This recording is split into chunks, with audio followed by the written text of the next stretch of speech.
this will be my last video that is exposing some of the facts about the case. In my conclusion, I will explain why, in my opinion, this is my hypothesis, that the media, the powers that be, went after Bill Cosby and the ramifications of it all. You see, Bill Cosby is going to die eventually. Probably not very long from now, 10, 15 years at the most. But you're still going to have these legal presidents and this media cabal that are going to use the same malicious behavior, which we've seen them do going after Donald Trump, Michael Jackson, and others. One of the things that transpired, these are just things that happened as the case transpired. See, unlike most people, I actually read the documents, the witnesses, the testimonies, and I look at what is transpiring, rather than just saying allegation, without facts to back it up. Camille Cosby, which is Bill Cosby's wife, was forced to testify. Why is this a revelation?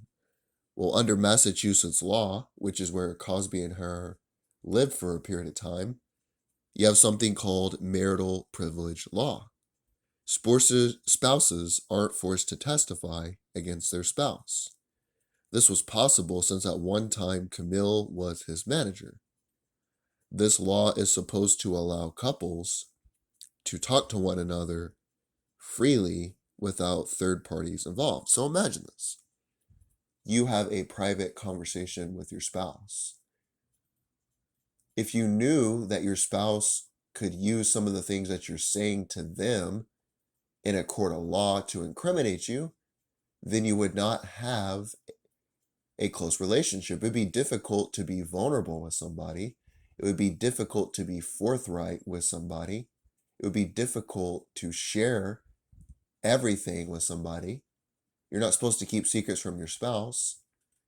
If you knew that spouse could use that information against you in court.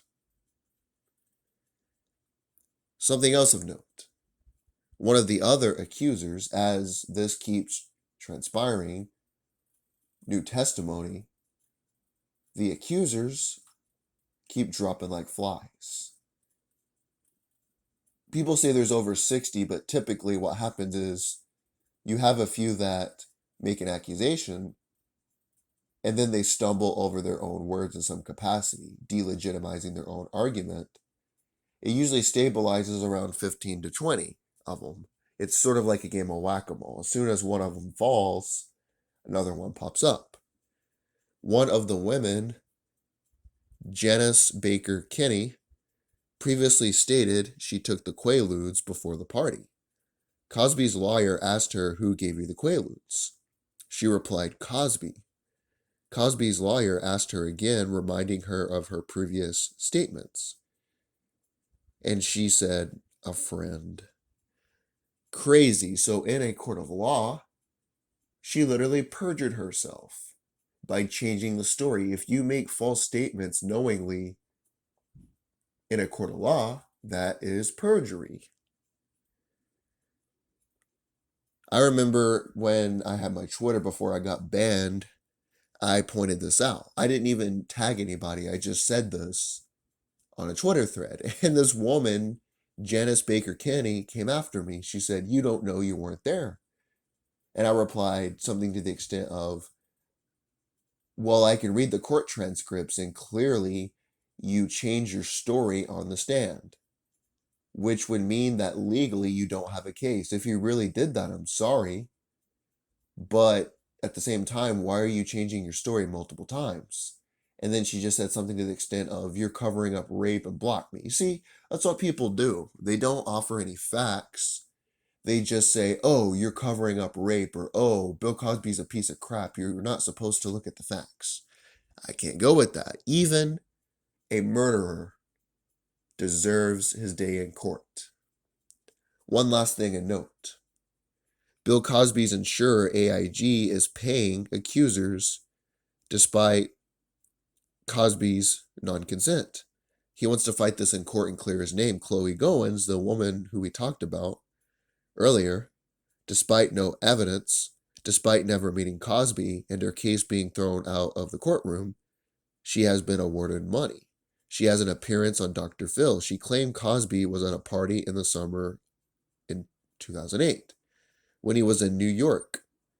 Cosby has logs. Literally, he has logs of everything he does. He's a busy man. He has appearances and stuff he has to make. Well, he literally has a log that shows he was in New York. Later, she claimed it was in February 2008 at a party that Bill Cosby was on the guest list of, but he never attended it. But she dropped the case. We can thank good old Dr. Phil for giving this woman a platform, though. Good old Dr. Phil. But think about this. It gets more absurd. So to summarize, a deposition, which according to Cornell law is hearsay, was unsealed by an attorney general who promised to go after a man who never admitted or never convicted a crime, was never convicted. Being accused and convicted are two different things. The woman who accused Cosby saw him multiple times after the quote-unquote incident took place and before that. She changed her story 6 times to match up with phone records. She went to a civil lawyer before the police. Now, a civil case would be wanting compensation. It's not a criminal case originally. After this transpired, because Cosby talked about public policy issues like fatherless homes, Brown versus the Board of Education, Judge Eduardo reopened the deposition. In the deposition, Cosby never admitted to drugging women without their consent. And multiple women have been caught telling stories that Cosby was at an event that he was never at. And the records show this.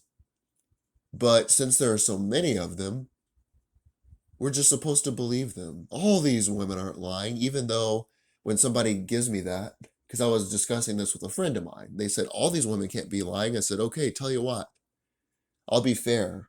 I'll give you a couple days to look over the case. Give me one of the women who did not see Bill Cosby after the incident took place, did not see Bill Cosby before the incident took place.